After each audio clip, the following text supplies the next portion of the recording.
क्या आपने कभी सोचा है कि 10,000 रुपए का कर्ज किसी इंसान की पूरी जिंदगी कैसे निगल सकता है? क्या आपने कल्पना की है कि एक किसान, एक मजदूर, एक छोटा दुकानदार या एक गरीब परिवार सिर्फ कुछ हजार रुपए की जरूरत के कारण ऐसे जाल में फंस जाए जहां से निकलना लगभग असंभव हो?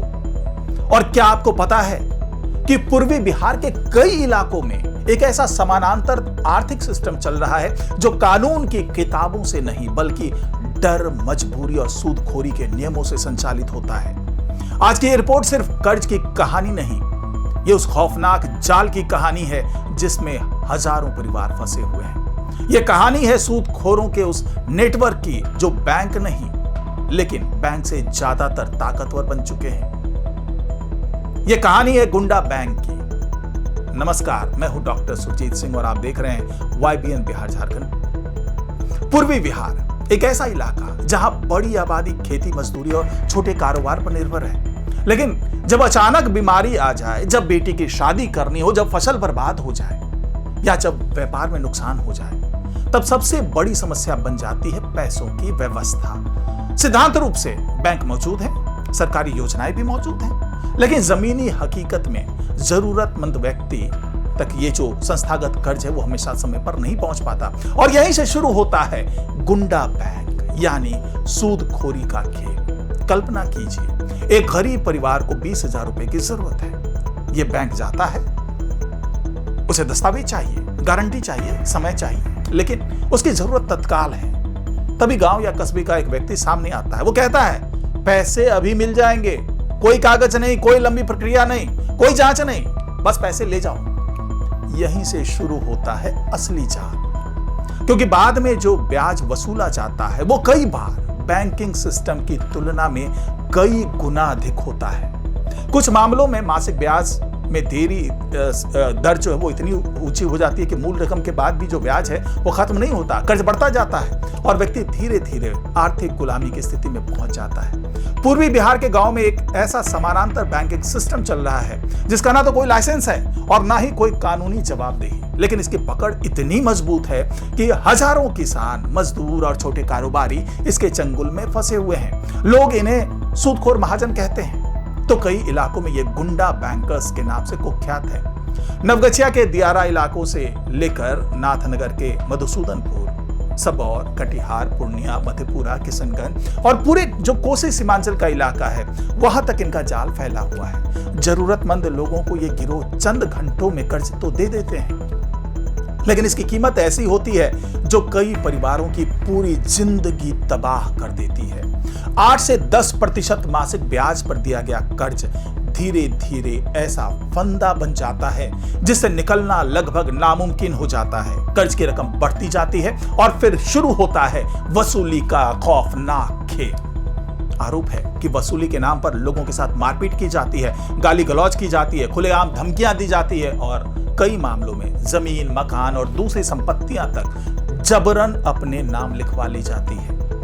गरीब परिवारों की मजबूरी इन सूदखोरों के लिए कमाई का जरिया बन चुकी है। स्थिति की गंभीरता का अंदाजा इसी बात से लगाया जा सकता है कि उच्च न्यायालय के हस्तक्षेप के बावजूद, मतलब सब कुछ होने के बावजूद, आर्थिक अपराध इकाई और आयकर विभाग ने वर्ष 2022 से 2024 के बीच इन सूदखोरों के जो नेटवर्क्स हैं उसके खिलाफ बड़ा अभियान चलाया था। लेकिन कई ठिकानों पर छापेमारी हुई, जांच शुरू हुई और अवैध संपत्तियों का भी पता लगाया। लेकिन जैसे जैसे समय बीता, कार्रवाई की रफ्तार धीमी पड़ती गई और सूदखोरों का नेटवर्क एक बार फिर से सक्रिय होने लगा। सबसे चौंकाने वाली बात यह है कि पूर्वी बिहार के अलग अलग थानों में गुंडा बैंकर्स और सूदखोरों की ज्यादतियों से जुड़े 500 से ज्यादा मामले दर्ज हो चुके हैं। सवाल यह है कि जब इतने मामले सामने आ चुके हैं तब भी आखिर ये समानांतर साम्राज्य कैसे फल फूल रहा है?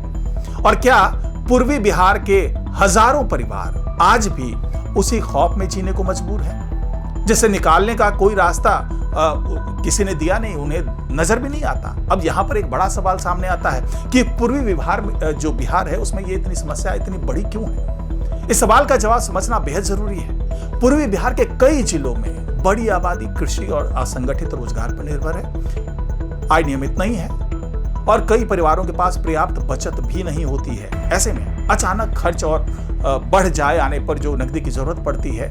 दूसरी तरफ बैंकिंग पहुंच बड़ी हुई है, लेकिन अनेक लोग जो हैं वो औपचारिक और वित्तीय प्रणाली पूरी तरह से वो जोड़ नहीं पाते, वहां पहुंच नहीं पाते। विशेषज्ञों का मानना है कि जब संस्थागत जरूरतें जो बैंक है वो पूरी नहीं कर पाती है तो इस तरह की चीजें आगे बढ़ती है। यही जगह सूदखोरों के लिए सबसे बड़ा अवसर बनती है। सूदखोरों को केवल वित्तीय समस्या समझना बड़ी गलती होगी। असल में ये सामाजिक संकट है।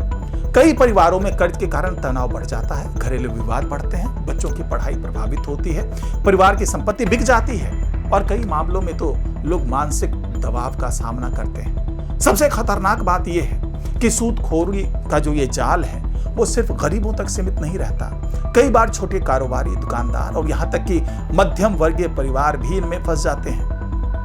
और यह सवाल अक्सर पूछा जाता है कि जब बैंक है तो लोग सूदखोरों के पास क्यों जाते हैं? जवाब कई स्तरों पर मौजूद है। पहला कारण है कि तत्काल उपलब्धता। सूदखोर घंटों में पैसा दे देता है, बैंक को कई दिन या कई बार हफ्ते लग जाते हैं। दूसरा कारण है दस्तावेजी प्रक्रिया। तीसरा कारण है वित्तीय जागरूकता की कमी और चौथा कारण है सामाजिक संबंध। गांव में लोग अक्सर परिचित व्यक्तियों से पैसा लेना आसान समझते हैं, मिल जाता है पैसा, लेकिन यही सुविधा बाद में भारी कीमत वसूलती है। क्या आप जानते हैं कि सूदखोरों की असली ताकत क्या है? पैसा नहीं, उनकी असली ताकत है नेटवर्क। उनके पास स्थानीय स्तर पर सूचना तंत्र होता है। उन्हें पता होता है कि किस परिवार को पैसों की जरूरत है, किसकी बेटी की शादी है, किसकी फसल खराब हुई है, किसका कारोबार घाटे में चल रहा है। यानी वे संकट को अवसर में बदल देते हैं और यही वजह है कि उनका प्रभाव कई क्षेत्रों में लगातार बना रहता है। अब सवाल यह है कि अगर यह सब गलत है तो कार्रवाई क्यों नहीं होती? कार्रवाई होती है, लेकिन चुनौती बहुत बड़ी है। कई लेन देन नकद में होते हैं, कई मामलों में कोई लिखित रिकॉर्ड नहीं होता, कई पीड़ित शिकायत दर्ज कराने से डरते हैं। उन्हें डर होता है कि सामाजिक दबाव बढ़ जाएगा या फिर भविष्य में जरूरत पड़ने पर उन्हें कोई पैसा नहीं देगा।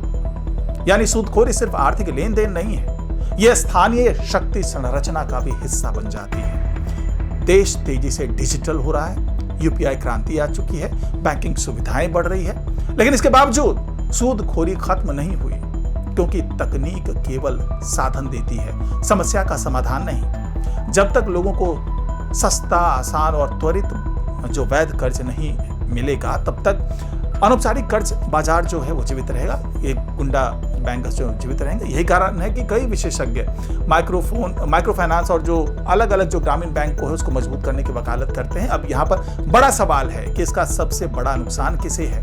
सबसे बड़ा नुकसान गरीब को नहीं बल्कि पूरे समाज को होता है, क्योंकि जब बड़ी संख्या में लोग कर्ज के जाल में फंस जाते हैं तो उनकी क्रय शक्ति कम हो जाती है, परचेसिंग पावर कम हो जाता है, स्थानीय अर्थव्यवस्था प्रभावित होती है, उद्यमिता जो है वो कमजोर होती है और विकास की गति धीमी पड़ जाती है। यानी सूदखोरी केवल व्यक्तिगत त्रासदी नहीं, ये विकास के रास्ते में भी बाधा है।